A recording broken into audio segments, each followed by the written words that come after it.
বিয়ের প্রায় ২ সপ্তাহ হয়ে গেছে।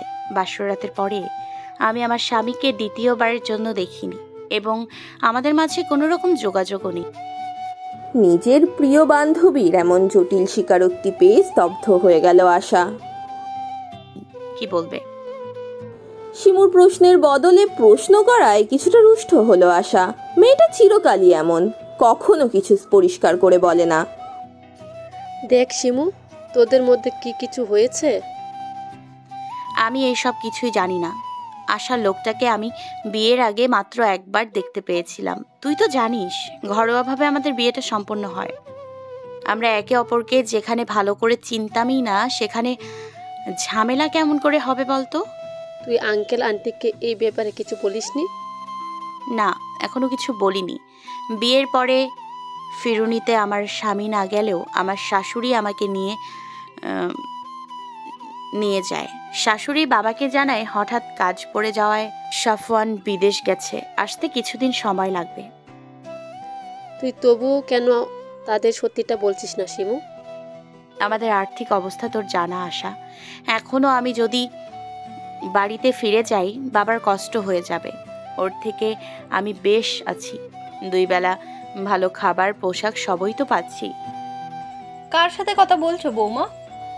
শাশুড়ির কণ্ঠ শুনে চোখের কোণ বেয়ে গড়িয়ে পড়া পানি দ্রুত মুছে নেয় শিমু। আশাকে রাখছি বলে কল কেটে দিয়ে পেছনে ঘুরে দাঁড়ায়। না, আম্মা তেমন কারোর সাথে না। ও ভালো, তো শোনো, তোমাকে যেটা বলতে এসেছি সেটা শোনো।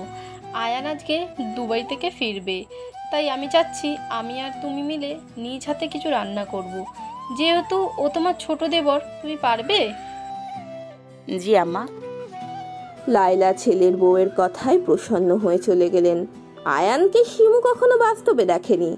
2-1বার তার ননদ আনিকা আয়ানকে দেখিয়েছে ছবিতে, আর ভিডিও কলে একবার কথা হয়েছে। শ্বশুরের ব্যবসার কাজে দুবাই থাকে আয়ানও, তাই এই বিয়েটা হুট করে হয়ে যাওয়ায় সে সেখানে উপস্থিত ছিল না। ব্যাস, আয়ানের ব্যাপারে সে এতটুকুই জানে। শিমু তার কোমর পর্যন্ত চুল হাত খোপা করে মাথায় ওড়না পেঁচিয়ে রান্নাঘরের দিকে ছুটল। যাওয়ার পথে তার দাদি শাশুড়ি রাজিয়া বেগমের সাথে দেখা হলো তার। মহিলা যদিও শিমুকে খুব একটা পছন্দ করেন না, তবুও শ্রদ্ধার খাতিরে শিমু তাকে জিজ্ঞেস করলো, দাদি আপনার কি কিছু লাগবে? রাজিয়া বেগম মুখ কালো করে বললেন, আমার কিছু দরকার নেই, তবে দেখো স্বামীকে পটাতে না পারে দেবরকে পটিও না। মহিলার কথা শুনে এক মুহূর্তেই অন্তর বিষিয়ে উঠল শিমুর। কতটা নীচ মানসিকতার সেটা শিমু বেশ বুঝতে পারল। রাজিয়া বেগম বিয়ের পরের দিন থেকে কোনো অজানা কারণে তাকে সব সময় কটু কথা শোনায়। নিজের কষ্টকে নিজের বুকে মাটি চাপা দিয়ে রান্নাঘরের দিকে ছুটল শিমু। শাশুড়ির হাতে হাতে কাজ করতে করতে প্রায় সন্ধে লেগে গেল তার। তাই কাজ শেষে ফ্রেশ হতে সে নিজের জন্য বরাদ্দকৃত কক্ষে চলে গেল। প্রায় 30 মিনিট নিয়ে গোসল সেরে মাগরিবের নামাজ পড়ে কিছু বই পড়ছিল শিমু। ভাবি ভাবি দ্রুত আমার সাথে নিচে চলো, দেখো কে এসেছে। আনিকার কথায় দ্রুত জায়নামাজ ভাঁজ করে আনিকার সাথে নিচে এলো শিমু। যদিও সে জানতো আজকে তার দেবর আসার কথা, কিন্তু দেবরের সাথে নিজের স্বামীকে দেখে ভীষণ অবাক হলো সে। অস্পষ্ট স্বরে বলল, সাফওয়ান। পরিস্থিতি অনেকটা জটিল হয়ে উঠল। চারদিকে গুমোট পরিস্থিতি বিদ্যমান। সকল নিস্তব্ধতাকে ভেঙে দাদি দৌড়ে চলে গেল তার 2 আদরের নাতিদের কাছে। এমনিতে এই মহিলা যদিও ভালো করে হাঁটতে পারেন না, কিন্তু তার আদরের নাতিদের দেখলে তার যেন 10 বছর বয়স কমে যায়। সাফু, আমার কই ছিলি? পরের মায়ার জন্য তুই কেন বাড়ি ছাড়বি? আবারও রাজিয়ার কথায় শিমুর মন তিক্ত হলো। সাফওয়ান চলে যাওয়ার পিছনে সে তো দায়ী নয়, তবে প্রতিবার তাকে কেন দায় দেয় এই মহিলা? শিমুর শ্বশুর শান্ত দৃষ্টিতে 2 ছেলের দিকে কিছুক্ষণ তাকিয়ে থেকে বললেন, তোমরা ফ্রেশ হয়ে খেয়ে নাও, আমি কাল সকাল 10টায় তোমাদের সাথে কথা বলবো। শিমুর শ্বশুর আলফাত শান্ত মস্তিষ্কের একজন ব্যক্তি, তাই তিনি এই জটিল পরিস্থিতি সামাল দেওয়ার জন্য কিছুটা সময় নিলেন। আলফাত তার কথা শেষ করে নিজের কক্ষে চলে গেলেন। লায়লা বেগম বুঝতে পারলেন তার স্বামী তার ছেলের প্রতি ভীষণ রাগান্বিত, কিন্তু সাফওয়ান ক্লান্ত থাকায় কিছু বললেন না, তার ছেলে যতই অপরাধ করুক না কেন।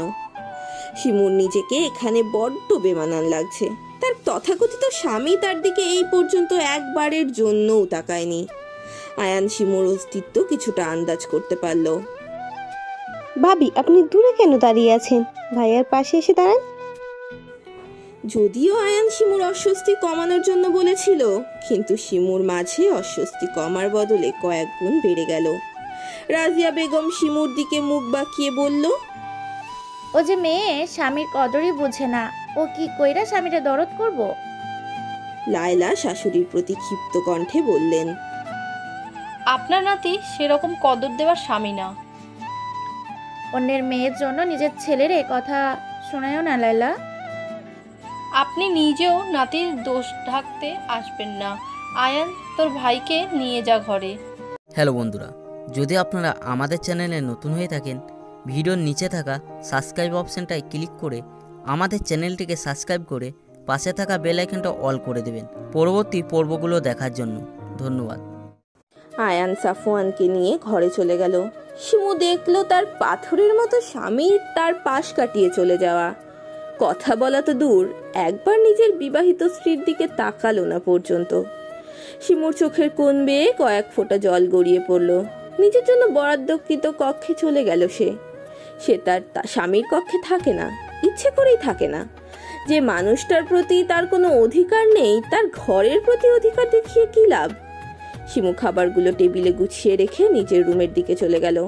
নিজের ঘরে এসে দরজাটা বন্ধ করে আয়নার সামনে দাঁড়ালো। নিজের কমতি খুঁজতে লাগলো। মাথার খোপা খুলে দিতেই কালো কেশগুলো পুরো পিঠ জুড়ে ছড়িয়ে পড়লো। আয়নার সামনে দাঁড়িয়ে শিমু নিজেকে প্রশ্ন করলো, কি লাভ এই রূপগুণ দিয়ে, যেই রূপে আর গুণের স্বামীকেই মুগ্ধ করতে পারলাম না? নিজের সাথে কথা বলতে বলতেই শিমু হাঁটু মুড়ে বসে পড়ল মেঝেতে। চোখ দুটো অশ্রুকণায় ঝর্ণা শুরু হলো। বরফ যেমন পানির ফোঁটা আকারে ভূপৃষ্ঠে পতিত হয়ে বৃষ্টি সৃষ্টি করে, ঠিক তেমনি শিমুর বুকে যতখানি অভিমান ছিল সব পানির ফোঁটা আকারে চোখ দিয়ে গড়িয়ে পড়ছে। সাফওয়ান দীর্ঘ সময় শেষে শাওয়ার নিয়ে ফ্রেশ হয়ে বের হলো। বের হতেই বিছানায় বসে থাকা বোনের দিকে নজর পড়ল তার। আনিকা ভাইয়ের উদ্দেশ্যে চেঁচিয়ে বলল, ভাইয়া, তুমি আসবে বললে না যে? সারপ্রাইজ দিলাম। নিজের কথা শেষ করে টাওয়াল দিয়ে চুল মুছতে শুরু করলো সাফওয়ান। আনিকা কিছুক্ষণ গালে হাত দিয়ে আবার ভাইয়ের উদ্দেশ্যে বলল, কাকে ভাইয়া? সাফওয়ান এবার বোনের মাথায় জোরে গাঁটটা মারল। অনার্স পড়ুয়া ছাত্রী যে এত গাদি হয় সেটা তোকে না দেখলে বুঝতেই পারতাম না আমি। ভাবিও তো অনার্সে পড়ে। সাফওয়ান ভ্রু কুচকে জিজ্ঞেস করলো, কোন ভাবি? আনিকা যেন ভীষণ মজা পেল। সে অনুরূপভাবে ভাইয়ের মাথায় গাঁটটা মেরে বলল, অফিসের বস যে এত বোকা হয় সেটা তো তোমাকে না দেখলে জানতেই পারতাম না। এত বড় গাধা যে নিজের বউ কোন ইয়ারে পড়ে সেটাই জানে না। নিজের বাক্য সমাপ্ত করে অনিকা দ্রুত ভাইয়ের কক্ষ ত্যাগ করলো। সাফওয়ান এবার হাতের টাওয়াল নামিয়ে টি টেবিলের ওপর রাখলো। মনে মনে কিছু একটা ভেবে মুচকি হাসি দিল একবার। একটা দীর্ঘ রাত কেটে গিয়ে নতুন একটা সকাল হয়। সেই সকাল কারোর জন্য সুখ আনন্দ বয়ে আনে, আবার কারোর জন্য আনে বিষাদ আর মর্মপ্রিয়া। সকালে উঠে নির্দিষ্ট সময় সালাত আদায় করে নিজের কাজে লেগে পড়ে শিমু। সঙ্গে বাড়ির কাজের বুয়া রহিমা খালা আর শাশুড়ি লায়লা বেগমও আছেন। লায়লা আর রহিমা গল্পে মশগুল হয়ে আছে। শিমু টুকটাক তাদের কথা শুনছে আর কাজ করছে। হঠাৎ অপ্রত্যাশিতভাবে রান্নাঘরে আগমন হলো রাজিয়া বেগমের। শিমু এই বাড়িতে বউ হয়ে আসার পরে রান্নাঘরে এই মহিলাকে বলতে গেলে আসতেই দেখেননি। কারণ শিমু যতটুকু জানে, রাজিয়া বেগম আগুনের তাপ মোটেও সহ্য করতে পারেন না। তার নাকি মাথা ব্যথা করে।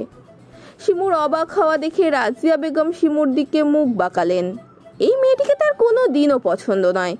কত ইচ্ছে ছিল নাতির জন্য নিজের পছন্দ মতো স্মার্ট একটা মেয়েকে নাত বউ করে আনবে, কিন্তু এ মেয়ে তার উল্টো, ধার্মিক এবং সাদামাটা প্রকৃতির একটা মেয়ে। রাজিয়া বেগম শিমুকে ঠেলে সরিয়ে দেখলো কি কি রান্না হয়েছে। মোটামুটি 4-5 পদ তৈরি হয়ে গেছে, তবুও সে প্রসন্ন হলো না। লাইলা আরো 2-1 পদ করতো, আমার নাতিরে এই কটা পদ দিয়া কি আর খাওয়ান হয়? শিমু যদিও কিছু মুখে বলতে পারলো না, তবে মনে মনে সে ভীষণ ক্ষুব্ধ হলো। মুখে বলা খুবই সহজ, কিন্তু রান্না করাটা ততটাই কষ্টকর। মনে হয় না মা আমার ছেলেরা সকালে এত খারাপ হবে। ছেলের বউয়ের কথায় রাজিয়া বেগম মুখ কালো করে রান্নাঘর থেকে বের হয়ে গেলেন। মনে মনে ভাবলেন নিজের ছেলেটাকে তো হাত করতে পারলেন না, কিন্তু নিজের নাতিকে হাত করে ঠিকই এদের শায়েস্তা করবেন। খাবার টেবিলে সব খাবার গুছিয়ে রাখছিল শিমু আর রহিমা। লায়লা বেগম রুমে গেছেন ফ্রেশ হওয়ার জন্য। এর মাঝেই বাড়ির সবাই একে একে খাবার টেবিলে এসে বসতে শুরু করলো। আনিকা চোখ ডলতে ডলতে খাবার টেবিলে এসে বসলো, কিন্তু খাবারের দিকে তাকাতেই তার চোখের সমস্ত ঘুম উড়ে গেল। ভীষণ খুশি হয়ে খাবারে হাত দিতে যাবে অমনি আয়ান এসে বোনের হাতে চাটি মারল। আয়ানের এহেন কাজে প্রচণ্ড বিরক্ত হলো আনিকা। তুই দেখিস তোর বউকে আমি কোনো বেলায় শান্তিতে খেতে দেবো না। আমার বউ কি তোরটা খাবে নাকি আমারটা? যারটাই খাস মুটিয়ে যাচ্ছিস, দেখছিস না? আমি মুটিয়ে যাচ্ছি, এত বড় কথা বলতে পারলি তুই? এ থামবি তোরা? বাবার কণ্ঠ পেয়ে দুই ভাই বোন একেবারে চুপ হয়ে গেল, কিন্তু একে অপরকে চোখ দিয়ে শাসাতে মোটেও ভুলল না। শিমু এদের দুই ভাই বোনের দুষ্টু মিষ্টি ঝগড়া দেখে নিজের বোনদের কথা চিন্তা করলো। শিমুরা 4 বোন। শিমুর বড় বোনের বিয়ে হয়েছে 5 বছর আগে। অভাবের সংসার হওয়ায় তার বাবা খুব দ্রুত তার বড় বোনকে বিয়ে দিয়ে দেয়। আর তার ছোট 2জন যমজ বোন আছে, যাদেরকে জন্ম দিতে গিয়ে তার মা পৃথিবীর মায়া ত্যাগ করে চলে যান। শিমু অনুভব করলো ওর নিজের বোনদের কথা মনে পড়ছে। হ্যালো গাইস, ভিডিওটি ভালো লাগলে একটু লাইক করে দিও, আর অবশ্যই কমেন্ট করে জানাও ভিডিওটি তোমাদের কেমন লেগেছে। আর ভিডিওটির পরবর্তী পার্ট খুব তাড়াতাড়ি আসবে, তো যারা এখনও চ্যানেলটিকে সাবস্ক্রাইব করোনি প্লিজ পরবর্তী পার্টগুলো দেখার জন্য চ্যানেলটিকে সাবস্ক্রাইব করে পাশে থাকা বেল আইকনটি প্রেস করে দিও। ধন্যবাদ সবাইকে, আমাদের সাথেই থেকো।